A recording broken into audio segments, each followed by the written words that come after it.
Here, good morning. How y'all doing today? Well, I'm in my devotional this morning and I'm reading about Elijah and how he fled from Jezebel and was afraid and ran into the cave and God was getting a hold of him, but in his fear he was taking off and wanting to quit. And I just feel there's some of you out there today who are feeling like giving up and feel like quitting because the battle's too tough and the trials are too hard and you don't know what way to turn to. As I was reading this morning, I was thinking about the times when I myself got so discouraged in some of the trials that I went through that myself too, I just felt like giving up and throwing in the towel and saying, you know what, this is too hard. I can't handle this anymore. And there were times in the past that I did give up and I did quit, but I never did quit on the Lord because I knew He was faithful and He would see me through it in the end too.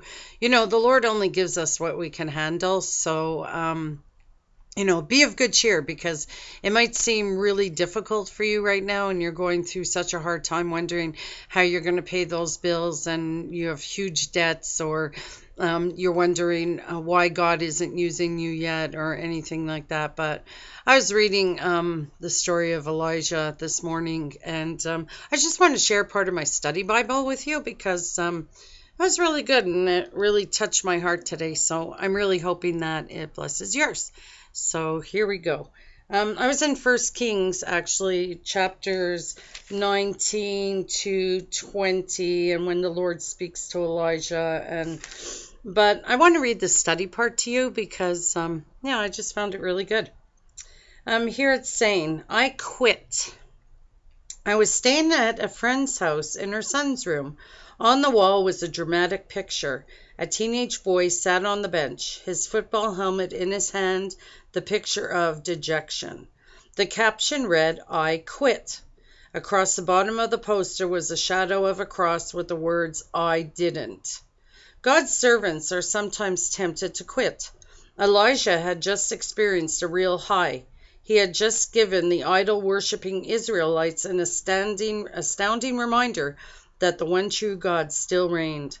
God's power in response to Elijah's prayer had been an astonishing experience for all those who stood on Mount Carmel that day.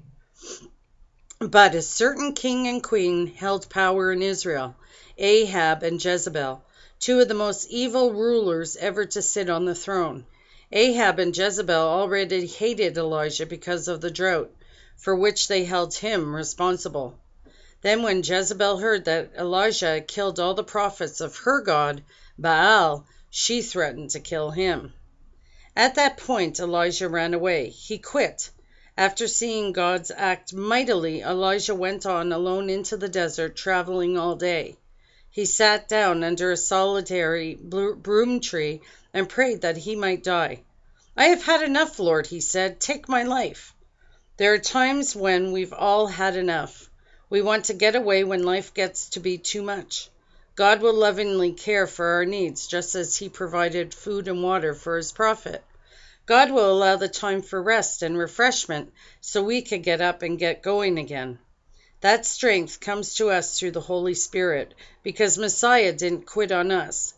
He is able to offer us the power of His resurrected life so that we will not quit on Him.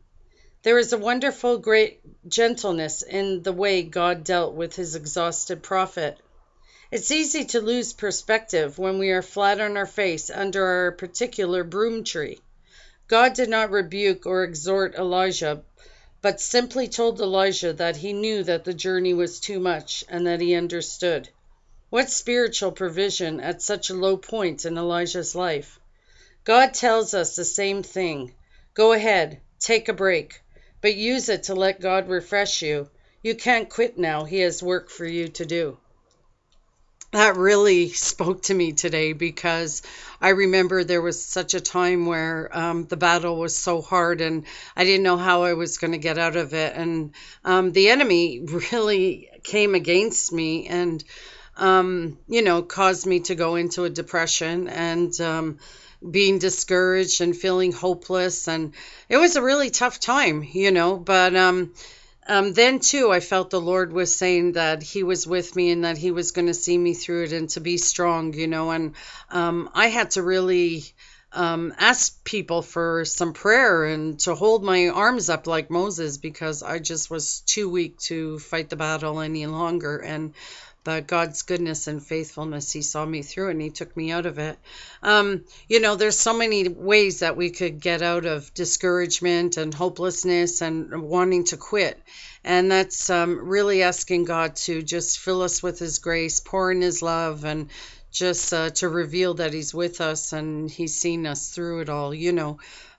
It's hard. I mean, and in these last days, the battle's going to get even worse. So, and stronger, fiercer. So we have to be people of faith and to rise up and take our sword and do the warfare that needs to be done. Jezebel, yeah, she in the natural she was a person, but that spirit is rampant these days in the body of Messiah. In the world. It's the spirit is against its prophets, teachers, children of God. Period.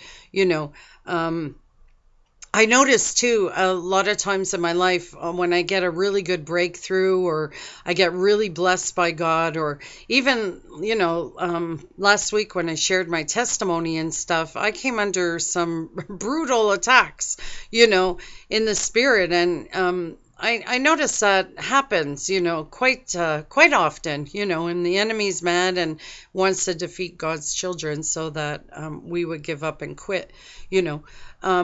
Yeah, wouldn't that be great if he could get one of his children to just turn away from God and just get back into the world doing, what the enemy wants them to do, and get caught up in that whole bondage scene again.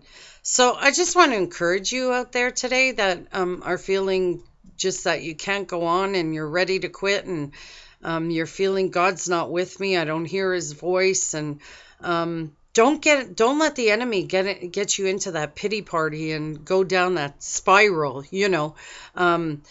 Stay strong. Pray and ask the Lord to strengthen your inner man. To rise up and take those challenges. And you're a mighty warrior in the kingdom. The enemy wants you to think that you're defeated, but he's a liar. And, the battle's really in the mind. So take captive those thoughts and rise up against them and see that the Lord will fight your battles. I'm praying for all of those out there that are feeling discouraged, that inbox me and ask for prayer and are going through a hard time. I love you a lot, and just know that God's with you in this. So have a great day and keep the faith. Stay strong. Bye for now. Take care.